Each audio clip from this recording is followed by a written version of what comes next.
Mambo Dhuterere vobuda pachena kuti inini zvangu ndiri muZanu PF akakwana. Right, muri Zimbabwe chiri kuitika ndechekudai so. Pamazuva adarika ayo pane advert yakabuda chigadzirwa munongoziva nyaya yeko Nicholas Zakaria iye. So Wignojivha ndobva angoti semunhu mukuru chinji madzibaba maifana kungotaura kuti vachivhayo ndinokumbirawo mota kana mazowana mari mozondiitirawo plan.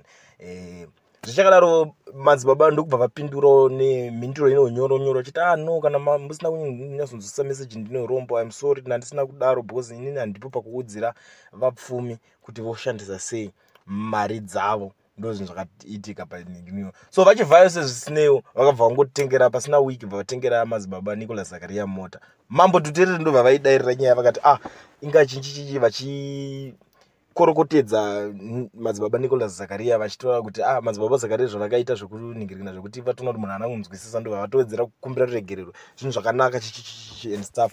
Vanhu ndobva vatanga kuuya vachipopota vachitaura kana vachiwanza tingatanika vachinyatsota sei vanhu munongoziva maZimbabwe dzora ma comment section emuZimbabwe kuti anomhupuka sei vachitaura kuti Mambo Dhuterere vari kukumbira mota indirect vatokumbirawo mota pachikuru. Right, Mambo Dhuterere manje ndobva vati no inini handisi pakukumbira mota because inini ZANU PF ndiitira zvinhu zvakawandisa ende ndakatochaja mari tichizitoa kugadzira majingu amene kuti masong tovaigadzira tomusangano hanzi tikabhadharwa 10 times better. Hanzi hanzi ndanditone 3 months ndichirwara mabhiuzi angu ese ekumba nekuchipatara aibhadharwa neZANU PF nevana vaMnangagwa namai Mnangagwa. Iyi message yake yanyora iyi mozofunga kuti pamwe inini ndenyaya yemetizhe ndinotaura zvinhu zvisina proof.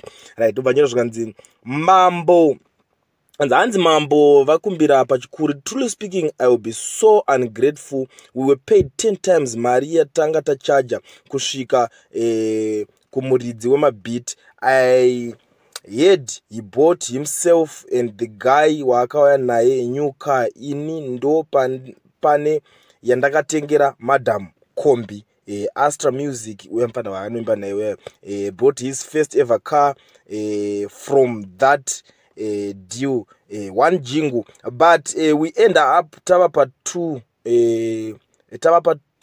to show our gratitude and report ikauya ichiti the bonus ndo favorite ya HE His Excellence ngokuzvona HE His Excellence President Mnangagwa.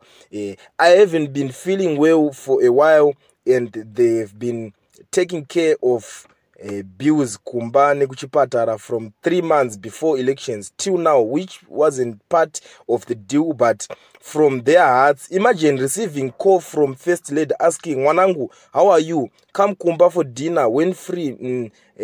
Messages from Sean and Collins, morning my brother, evening my brother, kukumbira mota. We will be so selfish. ZANU PF no say week now is owing us nothing. Kutipa mota will entirely from moyo wavo. It's not a must. I don't think pane anyone from my team angagunununa kana aripo ngaataure akazvimirira. Some might not like my decision doing jingles for politics, but believe me, the guys I worked with were so loving and caring to the whole crew, still being concerned several months after. Ndo message yanyorwa naMambo Dhuterere. Asi message yacho ndakatoitarisa futi itorineka kukumbira mota futi mukati papa ndakada kuitarisa nekuti unoona kuti no kana vachida kuzotipo vanozongotipo nemoyo wavo kuti anzi ari kunatsa kuti anzi ari kutaura zvakanaka. Handisi kuziva zvangu kuti apa anenge achiri kukumbira kunani because apa atozopupura zvikanzi inini pamari iyo ndakapuwa iyoyo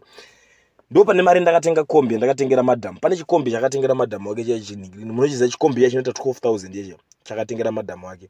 Ndo type yechikombi chacho atoti inini ndo pandakatobva mari yacho iyo futi atomupombi BM vosi vanotosha kuti muchindo mari yacho anonyatsa kuiona kupi but ndo madeals acho pakamufamba rumors tichateerere ningirini yake boza kugadzira maningirini epolitics but muri Zimbabwe inini handipo panapa pakujaja Mambo Dhuterere but chandinongoona ndichengoti muZimbabwe inyika yekuti inyika ine nzara ndo zvinzwisisa izvozvo. So munhu wese akungoti alright iko zvine zvapana yekutamba takutongodya neZANU kana kuti kudya neZANU ndo skillful yekuningina but inini ndangoyo panapa kuti ndikusire nyaya munoziva kuti inini ndinyaya metizhe ndinoya panapa nenyaya dzine mukosho mukuru but panapa kusira panapa mundiudze kuti muri kuionawo sei nyaya iyi.